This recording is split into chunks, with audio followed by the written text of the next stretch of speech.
ಬಾಗೇಪಲ್ಲಿ ವಿಧಾನಸಭಾ ಕ್ಷೇತ್ರಕ್ಕೆ ಸಂಬಂಧಪಟ್ಟಂತೆ ಇವತ್ತು ನ್ಯಾಯಾಲಯ ಮಹತ್ವ ತೀರ್ಪು ಕೊಟ್ಟಿದೆ. ಈ ತೀರ್ಪಿನ ವಿಚಾರಕ್ಕೆ ಸಂಬಂಧಪಟ್ಟಂತೆ ಅದೇ ಕ್ಷೇತ್ರದ ಪರಾಜಿತ ಅಭ್ಯರ್ಥಿಯಾಗಿರ್ತಕ್ಕಂಥ ಮುನಿರಾಜ್ ಅವರು ನಮ್ಮ ಜೊತೆ ಇದ್ದಾರೆ. ಸರ್, ಇವತ್ತು ನ್ಯಾಯಾಲಯ ಒಂದು ನಿಮ್ಮ ಕ್ಷೇತ್ರದ ಶಾಸಕನ ಸಿಂಧು ಅಂತಕ್ಕಂಥ ಆದೇಶವನ್ನು ಕೊಟ್ಟಿದೆ, ಅದ್ರ ಬಗ್ಗೆ ಹೇಳಿ.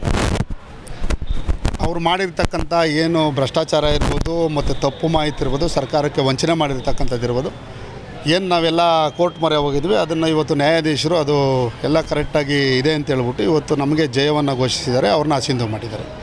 ಇವತ್ತು ತುಂಬ ಖುಷಿ ಆಗ್ತಾಯಿದೆ. ಅವ್ರು ಮಾಡಿರ್ತಕ್ಕಂಥ ಏನು ಜನಕ್ಕೆ ಯಾವ ರೀತಿ 15 ವರ್ಷದಿಂದ ಯಾಮಾರಿಸ್ತಾ ಇದ್ರು ಅದನ್ನೆಲ್ಲ ಕೂಡ ಇವತ್ತು ಕೋರ್ಟ್ ಮೊರೆ ಹೋಗಿದ್ವಿ. ಅದನ್ನು ಇವತ್ತು ನ್ಯಾಯಾಲಯ ಮತ್ತು ಸರ್ಕಾರಕ್ಕೆ ಏನೇನು ವಂಚನೆ ಮಾಡಿದ್ರು, ಎಷ್ಟು ಕೋಟಿಗಳು ಮಾಡಿದ್ರು, ಅದರಿಂದ ಇವತ್ತು ನ್ಯಾಯಾಲಯದಲ್ಲಿ ನಮ್ಗೆ ಜಯ ಸಿಕ್ಕಿದೆ. ಸರ್, ನಿಮ್ಮ ಪ್ರಮುಖವಾಗಿರ್ತಕ್ಕಂಥ ದೂರ ಏನಾಗಿತ್ತು, ಅವ್ರು ಮಾಡಿರ್ತಕ್ಕಂಥ ಎಡವಟ್ಟು ಏನಾಗಿತ್ತು ಅನ್ನುವಂಥದ್ದು? ಸರ್, ನಮ್ಮ ಪ್ರಮುಖವಾದಂಥ ದೂರು ಅಂದರೆ ಅವರು ಮಾಡಿರ್ತಕ್ಕಂಥ ಏನು ಅವ್ರದ್ದು ಬಿಸ್ನೆಸ್ ಇದಿತ್ತು, ಅಕೌಂಟ್ ಹಾಕಿರಲಿಲ್ಲ, GST ನಂಬರ್ಗಳು ಹಾಕಿರಲಿಲ್ಲ, ಒಂದೇ ನಂಬರ್ ಹಾಕಿದ್ರು. ಅವ್ರು ಸುಮಾರು 9ಕ್ಕಿಂತ ಹೆಚ್ಚು GST ಇತ್ತು. ಅದನ್ನು 3-4 ವರ್ಷ GST ಕಟ್ಟಿರಲಿಲ್ಲ ದುಡ್ಡು. ಮತ್ತು ಜೊತೆಯಲ್ಲಿ ಅವರು ಇರ್ತಕ್ಕಂಥ ವಾಸ ಮಾಡುವಂಥ ಮನೆ ಇರ್ಬೋದು, ಅವ್ರ ಕಮರ್ಷಿಯಲ್ ಬಿಲ್ಡಿಂಗ್ಗಳಿರ್ಬೋದು, ಅದನ್ನು ಕೂಡ BBMPಗೆ 3-4 ವರ್ಷ ದುಡ್ಡನ್ನು ಕಟ್ಟಿರಲಿಲ್ಲ. ಮತ್ತು ಅಗ್ರಿಕಲ್ಚರ್ ಲ್ಯಾಂಡು ಅಂತ ಹಾಕಿದ್ರು, ಕನ್ವರ್ಷನ್ ಆಗಿತ್ತದೆಲ್ಲ.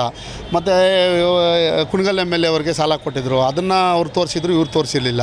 ವೈ ನಾರಾಯಣ ಸ್ವಾಮಿ MLC ಅವ್ರಿಗೆ ಕೊಟ್ಟಿದ್ದರು, ಅವ್ರು ತೋರಿಸಿದ್ರು, ಇವ್ರು ತೋರಿಸಿರಲಿಲ್ಲ. ಮತ್ತು ಅವ್ರ ಮಗಳ ಹೆಸರಲ್ಲಿ ಜಮೀನಿತ್ತು, ಅದು ತೋರಿಸಿರಲಿಲ್ಲ. ಅವ್ರ ಮಿಸಸ್ ಹೆಸರಲ್ಲಿ, ಇವ್ರ ಹೆಸರಲ್ಲಿ ಕಂಪನಿ ಇತ್ತು, ಅದು ಕೂಡ ತೋರಿಸಿರಲಿಲ್ಲ.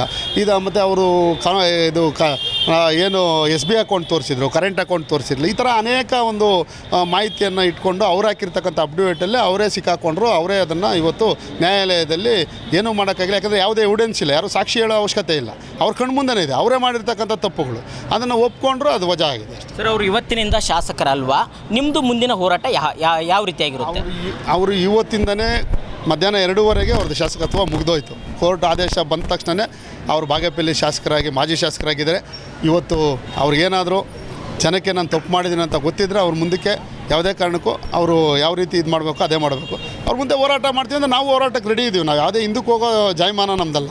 ಇವತ್ತು ನಾವು ಕೂಡ ಭಾರತೀಯ ಜನತಾ ಪಕ್ಷ ಶಿಸ್ತಿನ ಸಿಪಾಯಿಯಾಗಿ ಇದೆಲ್ಲ ಹೋರಾಟ ಮಾಡಿಕೊಂಡೆ ನಾವೆಲ್ಲ ಫೇಸ್ ಮಾಡ್ಕೊಂಬಂದು ಇವತ್ತು ರಾಜ್ಯ ಸರ್ಕಾರ ಇವತ್ತು ಯಾವ ರೀತಿ ಕಾಂಗ್ರೆಸ್ ಸರ್ಕಾರ ಏನು ದೌರ್ಜನ್ಯಗಳಾಗಿರ್ಬೋದು, ಅವ್ರ ದಬ್ಬಾಳಿಕೆಗಳಾಗಿರ್ಬೋದು, ಅವ್ರು ಮಾಡೋಕ್ಕಂಥ ಹಗರಣಗಳಿರ್ಬೋದು, ಒಂದೊಂದೇ ಎಳೆಯಾಗಿ ನೋಡಿ ಬಾಗೇಪಲ್ಲಿ ಶಾಸಕರು, ಅನೇಕ ಶಾಸಕರು ಇದೇ ರೀತಿ ಇದು ಮಾಡಿದ್ದಾರೆ. ಅದೆಲ್ಲ ಮುಂದಕ್ಕೆ ಜನ ಕೂಡ ಇವತ್ತು ಒಬ್ರಿಗಾಗಿದ್ದು ನಾಳೆ ಬೆಳಗ್ಗೆ ಆಗುತ್ತೆ. ಅವ್ರಿಗೆ ಏನು ಇವತ್ತು ಆಗಿರೋದನ್ನು ಆ ಭಗವಂತ ಕೂಡ ಆಶೀರ್ವಾದ ಮಾಡಿದ್ದಾನೆ. ಸರ್, ನೀವು ಶಾಸಕರಾಗಬೇಕನ್ನುವಂಥ ಅಭಿಲಾಷೆ ಇದೆ, ಅದನ್ನು ಯಾಕಂದರೆ ಕಡಿಮೆ ಸಮಯ ಇದೆ, ಅದನ್ನು ನೀವು ಶಾಸಕರಾಗೋದಕ್ಕೆ ಯಾವ ರೀತಿಯ ಕಾನೂನು ಹೋರಾಟ ಮಾಡ್ತೀರಿ? ಈಗೆಲ್ಲ ಕೆಲವೊಂದಿಷ್ಟು ಸಲಹೆ ಏನಾದ್ರು ಪಡೆದುಕೊಂಡಿದ್ದೀರಾ ಅನ್ನುವಂಥ? ಈಗ ಮಾತಾಡ್ತೀನಿ, ನಮ್ಮ ಅಡ್ವೊಕೇಟ್ ಹತ್ರ ಕೂತ್ಕೊಂಡು ಮಾತಾಡೋದನ್ನು ಮುಂದಕ್ಕೆ ಯಾವ ರೀತಿ ಹೆಜ್ಜೆ ಹಾಕ್ಬೇಕು ಅದರ ಇದಿಷ್ಟು BJP ಪರಾಜಿತ ಅಭ್ಯರ್ಥಿಯಾಗಿರ್ತ ಮುನಿರಾಜ್ ಅವರ ಮಾತಾಗಿತ್ತು. ಕ್ಯಾಮ್ರಾ ಪರ್ಸನ್ ಶ್ರೀನಿವಾಸ್ ಜೊತೆ ಬಸವರಾಜ್, ರಾಜ್ ನ್ಯೂಸ್, ಬೆಂಗಳೂರು.